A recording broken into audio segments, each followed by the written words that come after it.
A colonoscopia é o principal aliado do médico no diagnóstico do câncer de intestino. Eu sou o Danton Corrêa e hoje quero conversar um pouco com você sobre a importância de realizar esse exame. A colonoscopia ela é um exame que permite que o médico observe o interior do intestino grosso do paciente. É um aparelho que ele é semelhante a uma mangueira. Na ponta desse aparelho tem uma câmera de vídeo e uma fonte de luz também, né? Então esse aparelho ele entra pelo ânus do paciente e a gente percorre toda a extensão do intestino grosso. Muitas vezes a gente consegue olhar o fim do intestino delgado também, uma região que a gente chama de íleo. A colonoscopia ela pode ser feita para prevenção de câncer de intestino. Nessa situação o paciente não está sentindo nada, né? Ele não tem sintoma nenhum. Ele vai fazer o exame como uma forma de prevenção, né? Esse exame, então, ele estaria indicado a partir dos 45 anos de idade. Ela não serve só para isso, ela serve também para investigação de sintomas que um paciente possa apresentar. Então, assim, o paciente pode apresentar um sangramento digestivo, uma diarreia que não passa, perda de peso sem explicação, outras alterações nas fezes que não só o sangramento, o paciente pode enxergar muco, pus, né? E se isso for persistente, isso tem que ser melhor investigado. Muitas pessoas ficam com receio de realizar a colonoscopia, com medo assim de que o exame vá provocar dor. Ela não dói. Existe um desconforto na realização do preparo do intestino, né? Para a gente poder examinar o interior do intestino, ele precisa estar limpo, então precisa tomar um laxante, né, antes de fazer o exame. Porque tem algumas alterações que são muito discretas. Se o intestino estiver recoberto por fezes, assim, aquela região não consegue ser examinada de forma adequada, né?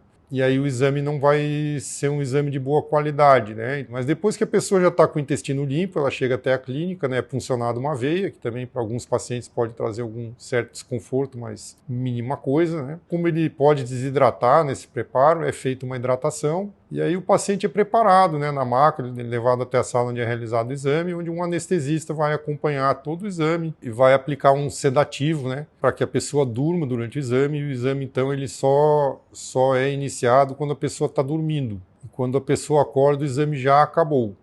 Então, não sente nada durante o exame, né? Alguns pacientes têm um certo desconforto depois do exame para eliminar um pouco de gases, né? Às vezes a gente não consegue aspirar todo o ar que a gente injetou. Examinando o intestino, a gente vai colocando o ar para o intestino abrir e poder enxergar melhor, né? Então, esse ar, quando a gente tira o aparelho, a gente vai aspirando o ar também. É um desconforto discreto, não é para provocar nenhuma dor intensa, né? A imensa maioria dos pacientes não experimenta nenhum desconforto. A colonoscopia ela tem vários indicadores assim de qualidade, né? Um deles é o preparo, né? O preparo precisa ser feito de forma adequada, né? O tempo que a colonoscopia demora para ser feita, né? Também tem um padrão. O mínimo que precisa demorar são 8 minutos, né? Então a pessoa tem que tirar o aparelho com calma, examinando cada segmento assim com detalhe, né? O paciente, quando vai fazer a colonoscopia, ele vai fazer o exame sedado, né? Essa sedação antigamente era feita pelo próprio endoscopista.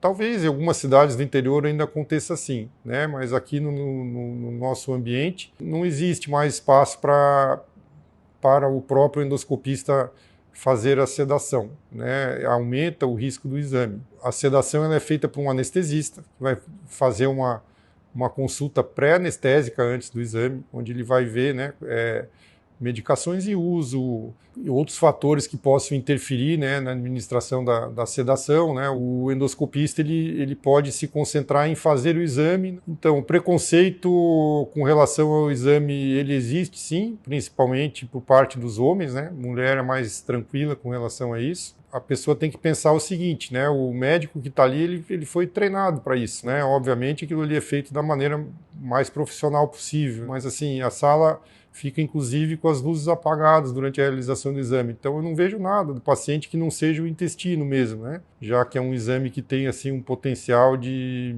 prevenir grandes problemas, né? A pessoa praticamente exclui a possibilidade de vir câncer, né? De ter câncer um dia se ela fizer o exame direitinho na periodicidade que se recomenda. Então, ou se vier a ter, vai ser de uma forma muito tratável, né? Assim, com uma possibilidade de cura bem maior. Em relação à idade para a realização da colonoscopia, depende do motivo que a colonoscopia está sendo realizada, né? Se for para investigar algum sintoma e não tem idade, né? Agora, do ponto de vista de prevenção, atualmente aqui no país é recomendado a partir de 50 anos de idade, né? Vários países baixaram essa recomendação para 45 anos porque a incidência de câncer de intestino vem aumentando numa população mais jovem. Então, eu pessoalmente, para os meus pacientes, eu recomendo a partir dos 45 anos de idade, apesar das sociedades ainda não terem mudado a recomendação. Para quem tem caso de câncer de intestino na família, aí a gente recomenda que faça 10 anos antes do caso mais jovem. Então vamos dizer assim, meu tio teve com 40 anos de idade, então você deve fazer com 30. As pessoas às vezes pensam, puxa vida, mas vou ter que fazer esse exame todo ano, então a boa notícia é que não, né? Não precisa fazer todo ano, desde que o primeiro exame seja normal. Como o câncer de intestino ele surge inicialmente em pólipos que aparece no intestino, né? O pólipo seria uma espécie de uma pequena verruguinha que vai surgindo ali na superfície do intestino. E esse pólipo, com o passar do tempo, ele vai ficando maior, né? Vai sofrendo transformações. Em um determinado momento, ele pode se transformar em um câncer, sim, né? E o objetivo da colonoscopia, então, seria identificar esses pólipos antes que eles passem por esse processo de transformação, para que a gente possa removê-los durante o próprio exame, antes que ele tenha se transformado. Então, acredita-se que isso aconteça, assim, pelo menos em 5 anos, né? Então, a periodicidade é baseada nisso. Também é interessante, as pessoas querem saber assim, Danton, mas um dia eu posso parar de fazer esse exame? Pode, um dia pode. Então, vamos dizer assim, que você começou direitinho com 45 anos de idade, né? Fiz a primeira, não tinha nada. Fiz outra com 50, não tinha nada. Fiz outra com 55, não tinha nada. Fiz outra com 60, não tinha nada. A probabilidade que você tem de vir a desenvolver câncer de intestino é remota. Quando o paciente realiza a colonoscopia e acha um pólipo, isso pode ter, na realidade, vários significados, né? Porque os pólipos, eles têm algumas variedades, né? De acordo com o formato que ele tem, né? Ele pode ser séssil, que é um pólipo que tem uma base mais larga, ele pode ser chamado de pediculado, um pólipo que tem um pezinho, e ele pode ser chamado de LST, que é uma sigla em inglês para Lateral Spreading Tumor, que aí ele cresce como se fosse um tapetinho. Esse pólipo que é um tapetinho, os LSTs, eles surgem mais, né, no lado direito do intestino, e o colonoscopista tem que prestar muita atenção porque ele é difícil de ver, né? Então, às vezes tem pacientes que fizeram uma colonoscopia recente, né, e 2 anos, 3 anos depois, que estaria dentro do prazo recomendado, né, ainda para não ter repetido a colonoscopia, e o paciente surge com câncer de intestino. Isso aí a gente chama de câncer de intervalo. Pode ser que seja, sim, um tumor mais agressivo que surgiu e cresceu mais rápido, né? Mas na maior parte das vezes era uma lesão que já estava ali e não foi vista. Os pólipos mais comuns são os pólipos sésseis, né? E a imensa maioria deles tem menos que 5 milímetros. Esses são muito fáceis de tirar. Tira ou com uma pinça ou com uma alça de polipectomia, é muito tranquilo de tirar. Eles são mandados para exame, né? São chamados de adenomas, né? Esses adenomas, eles têm normalmente 3 variedades.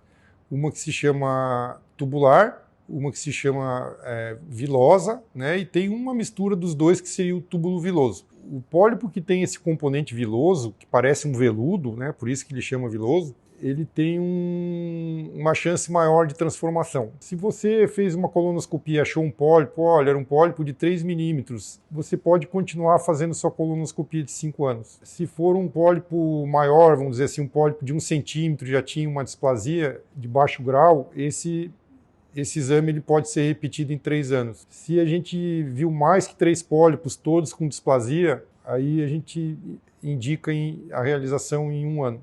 E também tem vezes onde a gente já encontra no pólipo uma área transformada já, né? Eu removi o pólipo, mas ali já tinha uma área de adenocarcinoma, já tinha câncer naquele pólipo ali, né? Então, se ele está só na mucosa, que é a primeira camada do intestino, a própria polipectomia já tratou esse câncer aí. Se ele já invade a segunda camada, que a gente chama de submucosa, vai depender de quão profundo ele invadiu essa camada. Quando ele invadiu a primeira camada, a gente consegue dividir essa submucosa em 3 camadas, né? Se ele invadiu a SM1, que é a primeira camada da submucosa, também. Muitas vezes a polipectomia já tratou. Se ele invade a segunda porção dessa submucosa, aí a chance de ele ter doença residual aumenta, né? E do câncer já ter saído do intestino e para essas estruturas que ficam em volta do intestino, que são chamadas de linfonodos, que popularmente são chamadas de ínguas, né? Então, à medida que ele vai sendo mais profundo, vai aumentando a chance de ele sair dali e ir para esses linfonodos, para essas ínguas. E aí a colonoscopia, mesmo que ela remova o pólipo na sua totalidade,